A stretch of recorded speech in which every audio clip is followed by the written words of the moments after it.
ফার্স্টে ওনারা হাইসা দিচ্ছে, হ্যাঁ আপনি অটো চালাবেন, মহিলা মানুষ, এটা কেমন হবে? আমি কই ভাই আমার ঘরে ভাত নেই, কেউ তো গিয়া জিজ্ঞেস করেন আমি কি অবস্থায় আছি, আমি খাইয়া আছি না না খাইয়া রয়েছি, আমার বাচ্চাদের কিভাবে কি চলতেছে। আমার বাচ্চাদের এমনও দিন গেছে যে আমি আজকে ভাত খাওয়াচ্ছি, কালকে কি খাওয়াবো এমন অনিশ্চয়তা ছিল। আমি এমনও দিন গেছে যে আমি ভাত খাইনি, যে আমি ভাত খাইলে আমার বাচ্চাদের তো রাতে ভাত হবে না, এজন্য আমি না খাইয়া রয়েছি থাক। মেয়ে তো এতদিন বলছে যে ডাক্তার হবে, প্রয়োজনে আমার কিডনি বিক্রি করে হলেও আমি তাকে ডাক্তার, সে যদি ডাক্তারি পড়ার চান্স পায় আমি অবশ্যই তাকে পড়াবো। পর্দার ভিতরে থাকতেই ভালোবাসি, আগে আমি ঘর থেকেও কম বের হতাম। আর ইসলামিক নিয়ম অনুযায়ী একটা মেয়েকে যেভাবে চলা লাগে আমি ওইভাবে চলতে পছন্দ করি, ভালোবাসি। প্রচণ্ড গরম লাগে তখন চিন্তা করি যে দোজকের আগুনটা তো 7টা ধোঁয়া দিয়ে দুনিয়াতে আল্লাহ পাঠাইছে, বা সূর্যটাকেও এরকম 7টা ধোঁয়া দিয়ে পাঠাইছে আমরা যতটুকু জানি। তাহলে সেই সূর্যটা 1 বিঘাত উপরে থাকবে, তখন যদি ওই সূর্যের আগুন রোদটাকে আমরা ওই সময় সহ্য করতে পারি, এবং সহ্য করতে হবে, কিছু তো করার নাই, তাহলে দুনিয়াতে তো এই গরমটা কিছুই না, আমার কাছে এটাই মনে হয়। তখন আমার কাছে ওইটা মানে ওরকম মনে হয় সবসময়, আর ওইভাবে আমি অভ্যস্ত হয়ে গেছি। আসসালামু আলাইকুম, আমি শাহিদা আক্তার। আমি বিগত আজকে 14 মাস ধরে অটো চালাচ্ছি। আমার হচ্ছে ছোটোবেলা থেকেই শুরু করি। আমি হচ্ছে 4 বছর বয়সে হারাই গেছিলাম। হারায় যাওয়ার পরে আমাকে এজিবি কলোনির একজন পায়া পালছে, খালু খালাম্মা, ওনারা দুজনই মারা গেছেন।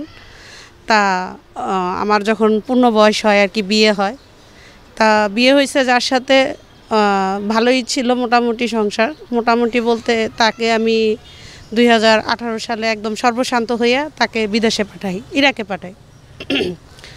ইরাকে পাঠানোর পরে সে হচ্ছে আমার এর মধ্যে একটা ছেলে একটা মেয়ে। ইরাকে যাওয়ার পরে সে কোনো সেরকম কাজ করতো না, বাদাইম্মা টাইপের ছিল। সে ওইখানে 1 মাস কাজ করলে 3 মাস বসে থাকতো। তখন আমি ঘরে বসে সেলাই মেশিনে কাজ করতাম টুকটাক। আর আমার মেয়েটা তখন হচ্ছে ক্লাস অলরেডি স্কুলে যাওয়া শুরু করে দিছে, তখন 3-4-এ পড়তো, তখনকার কথা বলতেছি। আর পরবর্তীতে সে 2022 সালের দিকে সে হচ্ছে ইরাকে হঠাৎ করে একদিন বলল যে আমি ইরাকে ধরা দিয়ে চলে আসব। যেদিন বলছে তারপরের দিনই বলতেছে আমি জেলে। তখন মনে করেন আমার মাথায় তো আকাশ ভেঙে পড়ছে, যে মানে তখন আমার কাছে কোনো টাকা পয়সা কিছু নাই ঘরে, আর মাসের শুরুতেই সে ধরা খাইছে। উল্টা টিকেটের খরচ আমার বাংলাদেশ থেকে পাঠাইতে হবে, মানে কিভাবে পাঠাবো কি করব, একদম পুরা তখন মাথা নষ্ট। আর আমার এক ছেলে এক মেয়ে যেত, ছেলেটা তখন স্কুলে যায় না, মেয়েটা তখন 4-এ পড়ে। তা তখন মনে করেন যে হঠাৎ করে সে এরকম ধরা দিয়ে আসলো। দেশে আসার পরে সে তো জেল খাইটা নভেম্বরের 10 তারিখে সে দেশে আসলো। আসার পরে মোটামুটি ভালোই ছিল। সুস্থ টুস্থ হওয়ার পরে তাকে তার মা মারা গেছে দেখে আমি বললাম যে তোমার মার কবরটা জিয়ারত করে আসো, যেহেতু তুমি বড় ছেলে। সে ভালো মানুষ, দেশে গেল। দেশ থেকে আসার পরে একদম চেঞ্জ একটা মানুষ, মানে তারে চিনাই বুঝাই মুশকিল হয়ে গেল। যে দেখা যেত যে ঘরে আসার পরে সে মানে দেশ থেকে আসার পরে আর কি নানান রকম অত্যাচার শুরু করছে আমার উপরে, আমার ছেলে মেয়ের উপরে অত্যাচার শুরু করছে। তখন আমি তারে বললাম যে কিছু একটা করো, বা ভালো মন্দ যাই হোক। তারে আমি মানে এক কথায় আমি বুদ্ধিই দিছি যে অটো চালাও। তখন বলতেছে হ্যাঁ আমার গোষ্ঠীর মধ্যে কেউ অটো চালায়, রিক্সা চালায়, তুই আমার এই বুদ্ধি দেস, এটা কোনো কথা? আমি আবার বাহিরেই চলে যাব। যাই হোক, এরকম অবস্থায় জানুয়ারি মাসের 15 তারিখ রাতে সে তুমুল ঘরের মধ্যে মানে ঝগড়াঝাটি অশান্তি শুরু করে। অশান্তির এক পর্যায়ে আমাকে সে প্রচুর মারধর করে। এবং সবচেয়ে মানে লজ্জাজনক বিষয় আমি মনে করি, আমার মেয়েটা নামাজ পড়ার জন্য বলছিল, ও নামাজে দাঁড়াবে তার আগে যায় নামাজ আরেকটা বাইক করে বলছে কি বাবা আমি তো নামাজ পড়বো, তুমিও নামাজ পড়ো। এই কথাটার জন্য আমার মেয়ে নিয়ত বেঁধে ফেলছে। সেই নিয়ত বাঁধা মেয়েটাকে এমনভাবে মারছে লোকটা, যেটা মানে একটা সীমারও যে সীমার ছিল সেও কিন্তু মারে নাই নামাজ পড়া অবস্থায়, আমাদের হাসান রাদিয়াল্লাহু আনহু ওনাকে। কিন্তু উনি কিভাবে আমার মেয়েটারে মারলো, ও ফর্সা একটু মানে কান টান সব ফাটায় ফেলছে মাইরা। যাই হোক, এরকম অনেক বিষয় নিয়ে ঝগড়াঝাটি। জানুয়ারি মাসের 15 তারিখে 2023 সালের কথা বলতেছি। তা সে হঠাৎ করে এরকম মারধর কইরা আমার এই হাতের এই জায়গাটা কামড় দিয়ে একদম গোস্ত উঠায় ফেলছিল। উঠায় ফেলার পরে আমার এই হাতটা অবশ্যই আছে। পরের দিন সে সকালবেলা কিন্তু রাগারাগি করে বাসা থেকে যা টাকা পয়সা ছিল সব নিয়ে চলে যায়, ব্যাগ নিয়ে আমাদেরকে রেখে। তো ওই সময় মনে করেন তারে আমি ইরাকের থেকে আনছি, টাকা খরচ কইরা, ধার দেনা কইরা, লাভের উপরে টাকা নিয়ে, এখন সে ওই অবস্থায় আমাদেরকে রেখে চলে গেছে। মনে করেন ওই সময় আমার মানে পৃথিবীটা পুরো অন্ধকার হয়ে গেছিলো যে কি করব। আর আমার ছেলেটাকেও মাত্র তখন স্কুলে ভর্তি করছি, জীবনে ফার্স্ট সেই স্কুলে যাবে। তার স্কুলটা কি মানে শুরুর আগেই শেষ হয়ে যাবে, মানে নানান টেনশনে মানে আমি তখন পাগল পাগল অবস্থায়। তখন আমি হঠাৎ করে মানে নিজের মাথায়, যেহেতু আমার গার্জিয়ানও ওইভাবে কেউ নাই, মা বাবা ভাই বোন কেউ তেমন নাই। মা জীবিত আছেন, মাকে কিন্তু 9 বছর বয়সে আবার পাইছি, পাওয়ার পরে উনি জীবিত আছে, উনি আমার মামাদের কাছে থাকেন। তা মানে তখন আমি যে কি করব, আমাকে যে মানে কেউ 1 কেজি চাল কিনা দেবে ওই মানুষটাও কেউ ছিল না। তখন আমার হঠাৎ করে মাথায় মানে নিজের থেকে আসলো যে আমি অটো চালাবো। কারণ একমাত্র আমার মনে হয় যে অটো চালাইলেই আমি মনে হয় আমার যতটুকু মানে টাকার প্রয়োজন, 2টা বাচ্চাকে লেখাপড়া চালানো, যেহেতু মেয়েটা তখন হচ্ছে ক্লাস 5-এ পড়ে।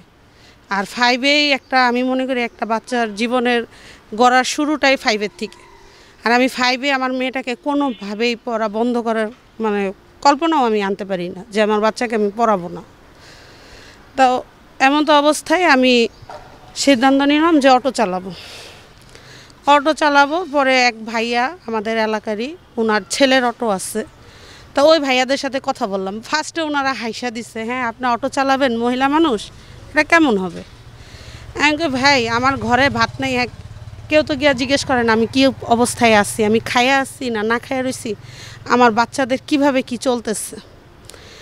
তারপরে সে বলছে আচ্ছা ঠিক আছে চালাইন, তাইলে করেন, এই মানে ওনার ছেলের অটো আছে, ওনার ছেলের অটো দিবে আমাকে চালাইতে, আর হচ্ছে যে ওই উনি আমাকে চালানোটা শিখাবে। উনি বলছে যে একদিন চালানো দেখলেই আপনি চালাইতে পারবেন। আমার তো এটা কোনো মানে মানে গাড়ি চালানোর কোনো নলেজই নেই, একদম জিরো। একদম একটা মানুষ যখন একদম মূর্খ হয়, আমিও এই ব্যাপারে মূর্খ ছিলাম একদমই। রোডে গাড়ি চালানোর নিয়ম কানুন যে আছে এগুলাই আমি এত বুঝতাম না। তা যাই হোক, পরে ওই ভাইয়ার পিছে ঘুরতে প্রায় 1.5 মাস হয়ে গেল। ওই ভাইয়া আজকে কালকে তখন মানে অনেকটা মরিচিকার মতো অবস্থা হয়ে গেল। তখন আমি কই যে আমার 1.5 মাস ওনার পিছে ঘুরতেই চলে গেল, উনি তারপরেও গাড়ি দিতে পারে না। পরে আবার গ্যারেজে ঘুরলাম। ঘোরার পরে বর্তমানে আমার যেই গ্যারেজে এখন এই গাড়িটা থাকে, ওই গ্যারেজেরই ম্যানেজার একজন, ওনার নাম কাশেম ভাই। তা কাশেম ভাইয়ের গিয়ে রিকোয়েস্ট করলাম, ভাই এরকম আমি তো গাড়ি চালাতে চাই, আমার 2টা বাচ্চা, আমি এক পর্যায়ে কাইতেই দিছি। কারণ ওই সময় আমার মানে কি বলবো, আমি কথা বলতে গেলে আমার কান্না চলে আসতো, এত কষ্টে ছিলাম তখন। মানে আমার বাচ্চাদের এমনও দিন গেছে যে আমি আজকে ভাত খাওয়াচ্ছি, কালকে কি খাওয়াবো এমন অনিশ্চয়তা ছিল। আমি এমনও দিন গেছে যে আমি ভাত খাইনি, যে আমি ভাত খেলে আমার বাচ্চাদের তো রাতে ভাত হবে না, এজন্য আমি না খাইয়া রয়েছি। থাক, আমি আল্লাহ ওইভাবে আমার চালাইছে, ধৈর্য দিচ্ছে, কারণ আমরা তো মা, আমাদের ধৈর্যটাই ওই রকম। তো যাই হোক, কাশেম ভাই একটা লোকের পরিচয় করাই দিল, উনি শিখাবে। পরে উনি একদিন শিখাইলো, পরে আর শিখাইলো না। ওনারে ফোন দেই, এই আজকে কালকে পরশু এই ব্যস্ততা ওই ব্যস্ততা দেখাইতেই থাকে। যাই হোক, আরেকজনের কাছে গেলাম। পরে ওই ভাইয়ার সাথে কথা বললাম। ওই ভাইয়া খুব মানে সহজেই রাজি হয়ে গেছে শিখাইতে। ওনার ওয়াইফের সামনেই আমি কথা বলছি। তা উনি রাজি হওয়ার পরে আমি 4 দিন শিখলাম। কারণ ওই সময়টা হয়েছে কি, আমি একটু টুকটাক দর্জি কাজ করেই মানে ব্যালেন্স করতেছিলাম, যেহেতু আমার খাওয়া 3 জনের পেটের খাবার জোগানের ব্যাপার। তা ওইভাবে দেখা গেছে যে আমি যে ওই গাড়িতেও সময় দিব অনেক সময়, ওইটাও হইতেছিল না। তখন ওই যে আমি টুকটাক যেহেতু অর্ডারই করতেছিলাম।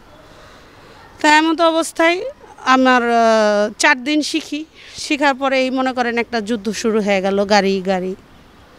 যাই হোক, আল্লাহর রহমতে 2023 সাল 15ই মার্চ হচ্ছে আমি প্রথম গাড়ি নিয়ে রাস্তায় নামি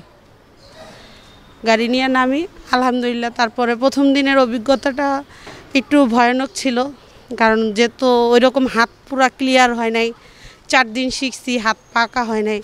কারণ মানে এখন মনে পড়লে হাসি লাগে যে এন্টিকাটারটা যে মানে আমার সামনে যে গাড়িটা আছে প্রাইভেট কার, ওইটার এন্টিকাটার দেখে বোঝা লাগবে যে গাড়িটা কোন দিকে ঘুরতেছে।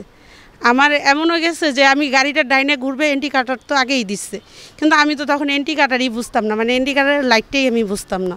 তো দেখা গেছে উনিও ডাইনে মোচড় দিচ্ছে, আমিও ডাইনে মোচড় দিছি। কারণ রোডের জিনিসগুলো যেহেতু যে বললাম যে আমি একদম গাড়ির ব্যাপারে একদমই মূর্খ ছিলাম। সকাল 6:30 7টার ভিতরে বের হই, আর হচ্ছে দুপুর 1টা পর্যন্ত চালাই। 1টা থেকে বাসায় গিয়ে নামাজ কালাম পড়ে ভাত টাত খায়া আবার বিকাল 4টা বা 3:30টার দিকে বের হই, আবার রাত 9টার মধ্যে বাসায় ব্যাক করি।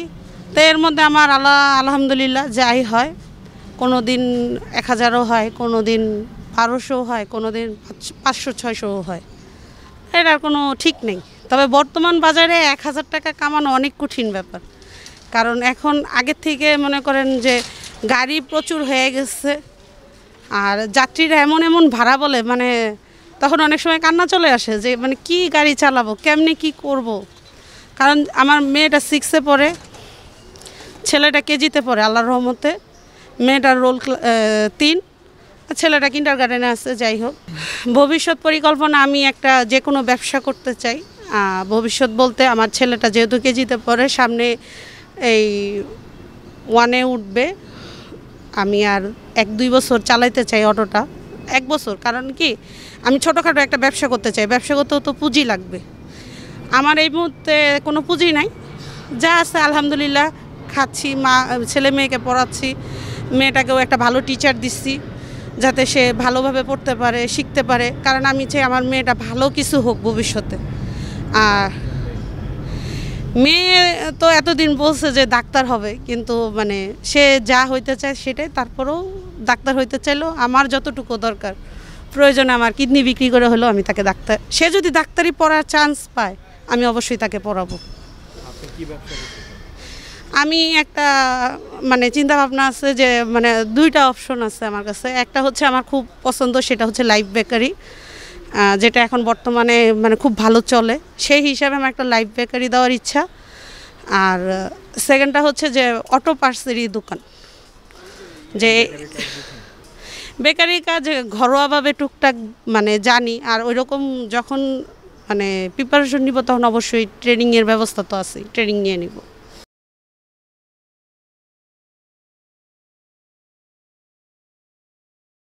আমি মাননীয় প্রধানমন্ত্রীকে অসংখ্য ধন্যবাদ দিতে চাই। উনি তো আগের থেকেই আমাদের মহিলাদের এবং প্রতিবন্ধীদের মেন রোডে চালানোর পারমিশন আছে, যে ওনার তরফ থেকে এটা নিষেধ আছে আমরা যতটুকু জানি, বিশেষ করে মহিলাদের। এর জন্য কিন্তু কোনো ট্রাফিক ভাই আমাদের রোডে ধরে না, ঠিক আছে, কোনো ট্রাফিক ভাই। আমি কিন্তু মেন রোডেও চালাই, আজকে বিগত 1.5 বছর প্রায় হচ্ছে আমি যে গাড়ি চালাই, আমি মেন রোডেও চালাই, কোনো ট্রাফিক ভাই কোনো সময় কোনো ডিস্টার্ব করে নাই। আর সামনের দিকে মাননীয় প্রধানমন্ত্রীর কাছে এটা মানে আমাদের মহিলাদের পক্ষ থেকে একটা অনুরোধ থাকলো যে আমাদেরকে যেন কোনো বিআইটিসি থেকে যদি কোনো পারমিশন নেওয়া লাগে, আমাদের কিছু অর্থ খরচ করে হইলেও সেটা যেন উনি ওই রকম একটা পারমিশন দেয়। আর উনি যেটা যে কিছুদিন আগে অটোর পারমিশন দিয়ে দিছে, আমাদের কিন্তু মানে প্রত্যেকটা অটোর ড্রাইভারের, মহিলা হোক ছেলেরা হোক, অনেক কষ্ট করছে, অনেক কান্নাকাটি। কারণ আমি নিজেও 2 দিন অটো নিয়ে বের হই নাই ভয়ে, যে অটোটা যদি ভেঙে দেয় তখন আমার কি হবে, সে ভয়ে। ওই জায়গা থেকে মাননীয় প্রধানমন্ত্রীকে আমি যতদিন বেঁচে থাকবো ওনার জন্য দোয়া করব, কারণ উনি এত বড় একটা মানে প্রত্যেকটা অটো পরিবারকে সে বাঁচাইছে এই পারমিশনটা দিয়ে। আর বিজয় টিভির পক্ষ থেকে আমি ওনার কাছে মানে অনুরোধ করব যেন আমাদের মহিলাদেরকে এবং প্রতিবন্ধীকে যেহেতু সুযোগ দিচ্ছে, যেন আরেকটু সুযোগ করে কোনো বৈধ কাগজপত্র দিয়ে দেয়। এটা ওনার কাছে অনুরোধ থাকলো আমার।